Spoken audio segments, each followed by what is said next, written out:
In this video, we'll be taking a look at 2 MLB games happening on October 3rd, 2023, and providing you with free team picks and total picks for each one of those games. So 2 picks for each game, 4 picks in total. Welcome back to Cash Out Sports. Let's dive right into it. Oh, and don't forget to subscribe and to click the bell icon to get notified as soon as these videos get released, so that you have more time to plan out your bets as we provide these videos on a daily basis. I can guarantee that you'll have all the important information that you'll need on these 2 MLB games after fully watching this video. One more thing before we start. If you would like to gain access to our best exclusive sports picks to take your journey to the next level, then check out our Patreon in the link down below, where we offer our best single picks, parlay picks, and much more. Now let's get started.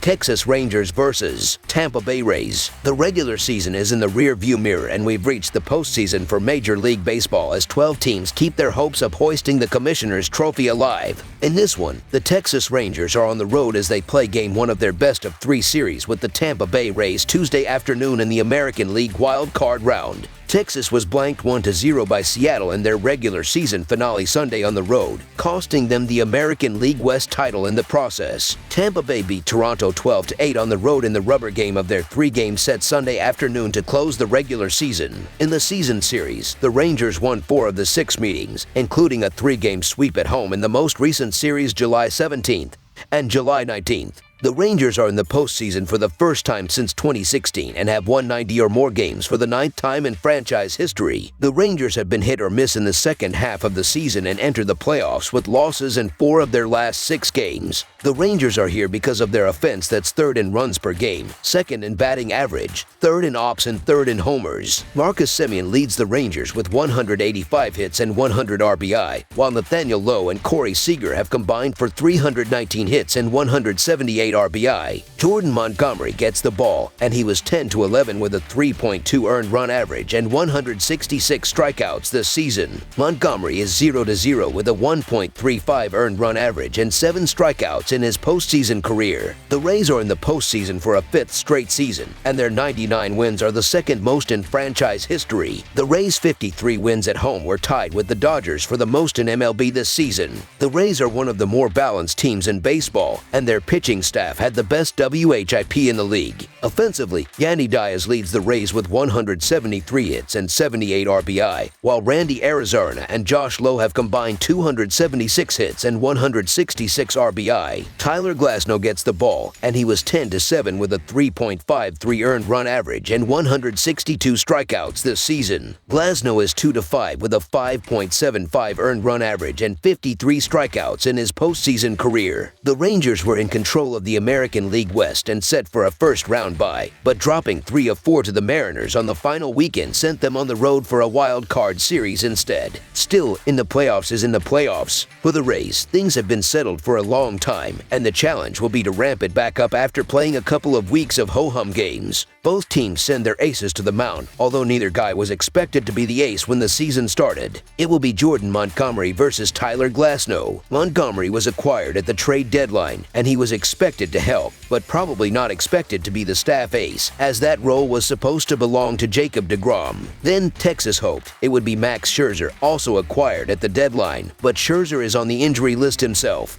Montgomery, however, has anchored this pitching staff since July. His 3.2 earned run average will definitely play, but his last 4 starts are what we need to notice. He has given up a total of 2 earned runs in those starts, spanning 27 innings. He has not allowed more than 5 hits in any of them. The Rays hit lefties well, but I expect Montgomery to keep pitching effectively, and he might represent the best chance Texas has for getting a win in this series. Tyler Glasnow spent the first 2 months of the season on the injury list, but he has shown up for work every turn through the rotation since then. When Shane McClanahan went down for the season, Glasnow immediately became the staff ace. He has lived up to it, spinning a 3.53 earned run average on the year. My concerns with Glasnow are twofold. Firstly, he often checks out of games early because of his high pitch count, which is usually a result of being a high strikeout power pitcher. If the Rangers are able to be patient at the plate, they can get Glasnow out of there after 5 innings. Secondly, Glasnow has been hit pretty hard during September, especially by playoff teams. He gave up 4 runs to the Blue Jays, 6 to the Orioles, and 4 to the Twins. I expect better of him on Tuesday, but he might not be totally clean, and I think the Rangers have a slight advantage on the mound in the first half of this game. I worry a bit about the Rangers bullpen, as they have been shaky at times, but there is a strong chance that they can take the first game in this series and then see if they can outslug the Rays in one of the other games. It is the first game of the postseason, so don't be surprised if things get weird. The Rays are going to be favored at home for obvious reasons. The Rays not only had the most home wins, but they also had the second best record overall in the American League. If it weren't for the Orioles losing their mind, the Rays wouldn't even be playing in Wild Card Week. With that said, the Rangers are a dangerous matchup because of their high-powered offense. Also, let's not act like Tyler Glasnow has been great in postseason play, as he's given up 37 hits and 26 runs in 40.2 postseason innings with 20 walks and 10 homers allowed. Even without knowing the Rangers' starting pitcher, the value to me is with the Rangers and the plus money. So the Texas Rangers money line is our full game side pick. We have an 8-run game total with the 3rd and 4th highest scoring teams in baseball going head-to-head. The Rangers and Rays finished behind only the Braves and Dodgers for runs scored on the season, and they are 2 of only 6 teams who finished with above 5 runs per game. So this game should be a high-scoring game, right? Not so fast.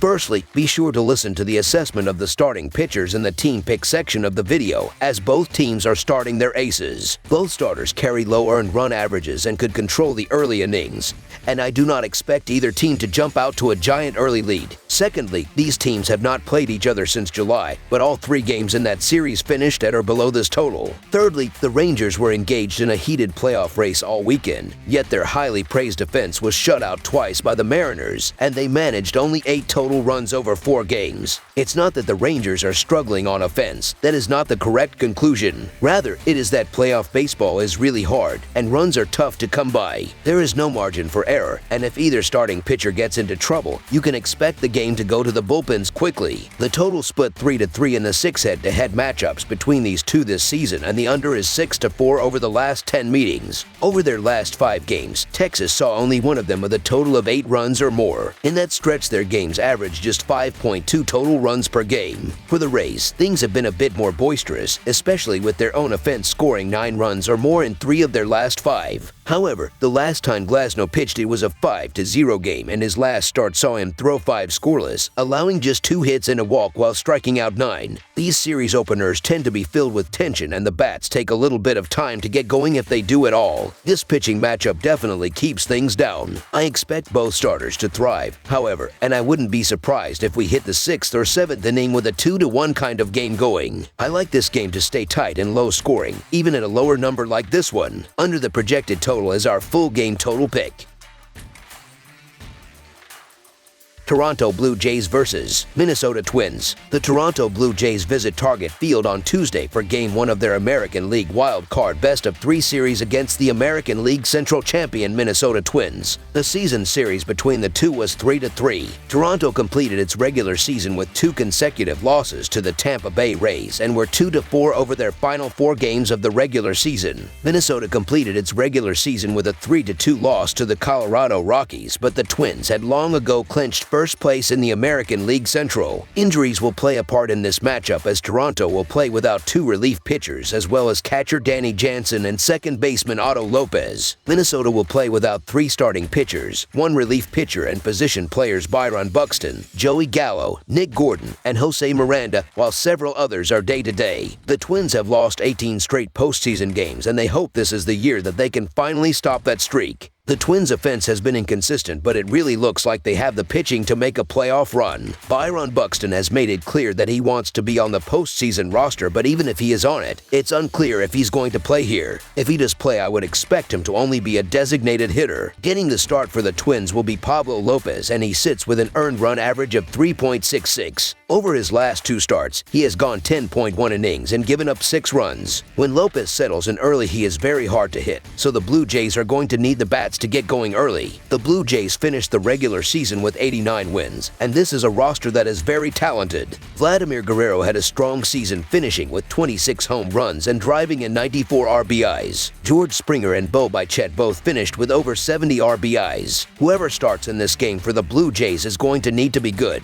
One of the 4 wild card matchups takes place at Target Field in Minnesota, and it features an American League showdown between the Blue Jays and Twins. Toronto made the playoffs by grabbing one of the 3 wild card spots, while the Twins won the American League Central, automatically putting them into the postseason. The Twins are slightly favored to advance to the next round, but it's nearly a pick'em, so oddsmakers can see this game ending in either direction. However, I'm inclined to believe that if the Blue Jays don't win Game 1, they won't win Game 2 either. Kevin Gausman will get the start for the Blue Jays, and that's not much of a surprise since he was one of the best pitchers in the American League in the regular season. In 31 starts, Gausman posted a 3.16 earned run average with the best strikeout rate of his career, besides the COVID-shortened 2020 season. The ace comes into the postseason on a 14.2 inning scoreless streak, which spans over 3 starts against the Rangers and Yankees twice. With a 3.67 earned run average, it's fair to say that Pablo Lopez had an excellent first season with the Twins. It's not often that a trade works out so well for both teams, but the Marlins got a back-to-back batting champ in Luis Ariz, and the Twins got their new ace. And here's the thing about Lopez, he has actually been quite unlucky this season. His expected earned run average sits at 2.98, which ranks in the 94th percentile among pitchers. Lopez also owns a 3.33 Fahrenheit IP, which is evidence that his earned run average is slightly misleading with how high it is. These two split their 6 games during the regular season. Minnesota played well down the final stretch, winning 8 of its final 11, even though the Twins had already clinched the American League Central title. Minnesota starter Pablo Lopez finished the regular season with a 3.66 earned run average and was on the mound in late May when Minnesota defeated Toronto 9-7. Lopez has allowed 12 earned runs over his last 29 1/3 innings pitched, with Minnesota winning 3 of those 5 games. But during a stretch between August 1st and September 27th to end the regular season, Lopez gave up 20 earned runs across 65 1/3 innings, with Minnesota winning 8 of the 11 starts. If Kevin Gausman starts on the mound for Toronto, the right-hander struggled in 2 appearances against Minnesota, allowing 7 runs in just 10 innings for a 6.3 earned run average. In the 2 starts, Gausman walked 9 Minnesota hitters as they laid off his devastating splitter. The difference in this game to me will be the bullpens and how each team approaches the later innings. In that aspect, I give the Twins a slight edge with their arm barn. Also, the fact that the Twins haven't won a playoff game since 2004 and are playing at home tomorrow makes me want to lean toward the home team. So the Minnesota Twins money line is our full game side pick.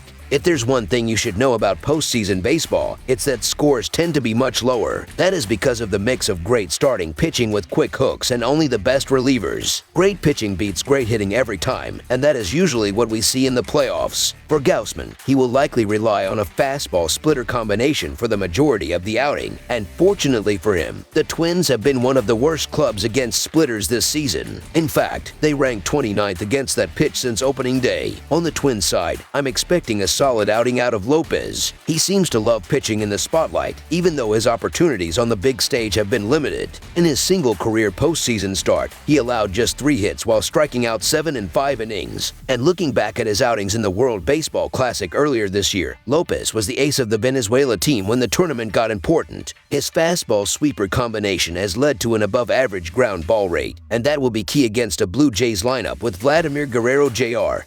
and Bo Bichette, who are trying to lift the ball. Between a pair of aces and 2 rested and solid bullpens, the under is the way to go in Game 1. This pitching matchup is perfect for a low-scoring game with 2 aces set the duel in a pitcher-friendly park. Under the projected total is our full game total pick. That's all for now, so if you have any other games you would like reviewed, then leave a comment down below with the game you would like analyzed. Subscribe to our channel, leave a like on this video, and we'll get to it as soon as we possibly can. We would also love to hear your opinion on the picks presented to you in this video, whether you agree or disagree with them, so leave a comment down below and do let us know.